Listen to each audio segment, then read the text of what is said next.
Oui, alors comme je n'aurai pas le talent de Monsieur Gibert pour la présentation du dossier, je trouve très convaincant. Mais moi aussi, comme je ne suis pas spécialiste des questions, de ce genre de questions, je lis les délibérations et, et parfois je m'étonne un peu de la façon dont elles sont rédigées. Alors effectivement, on découvre qu'il y a une trappe verte communale, première découverte, mais au-dessus, vous parlez de la COP régionale d'Île-de-France et vous citez deux choses. Vous citez afin d'ouvrir 1000 hectares d'espace vert au public d'ici à 2025 et 1500 hectares d'ici à 2030.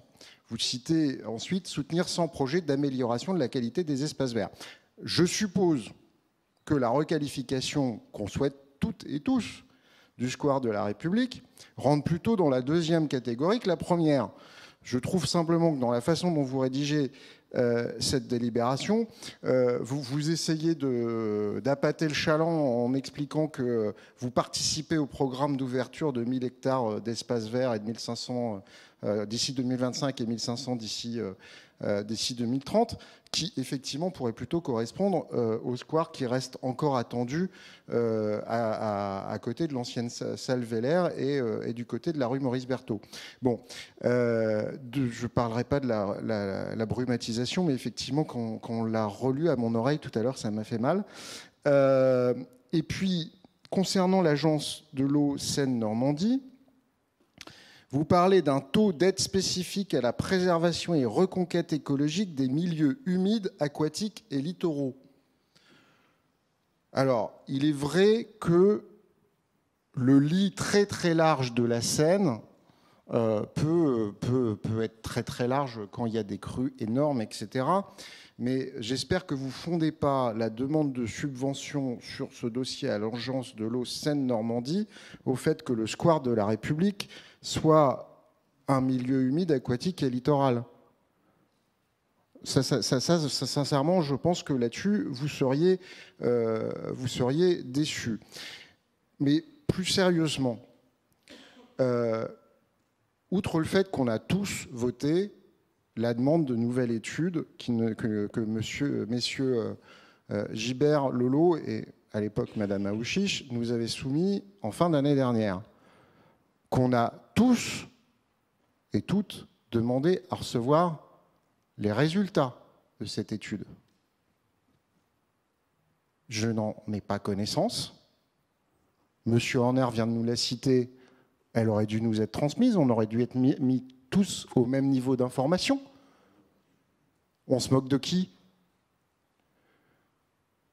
Le projet, effectivement, monsieur Gibert l'a dit, entre ce qui a été présenté et ce qui est affiché sur le square, ce qui a été présenté encore lors des réunions du printemps dernier, ici dans cette salle, j'y étais, je me souviens, et où on en est, est-ce que c'est toujours le même projet?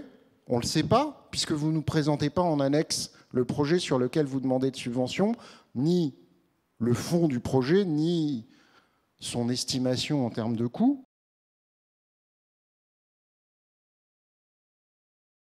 En termes d'investissement.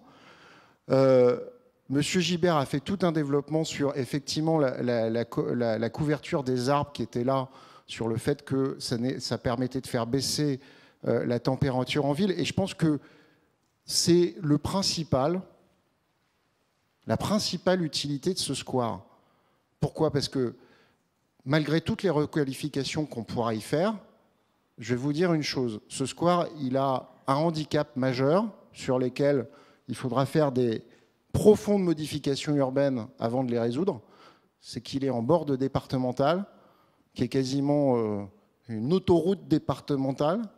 Et je ne crois pas qu'il y ait énormément de familles, non pas à cause de sa fréquentation aujourd'hui, mais à cause de son environnement proche, qui ait forcément envie d'y amener ses enfants. Effectivement, depuis plusieurs mois, le square, il est à l'abandon. Moi, je me souviens qu'avant les élections municipales, il y avait déjà eu une requalification qui avait été engagée.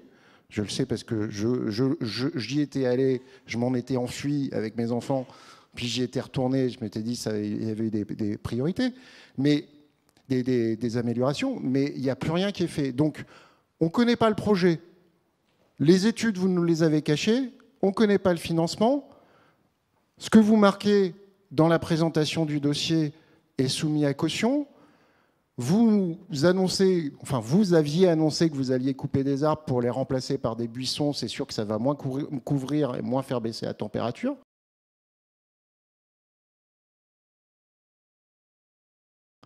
C'était là où je voulais en venir en disant que c'était la principale intérêt de ce parc, c'était de faire baisser la température en ville. Et vous voulez qu'on se prononce en connaissance de cause là-dessus? Est-ce que c'est bien sérieux?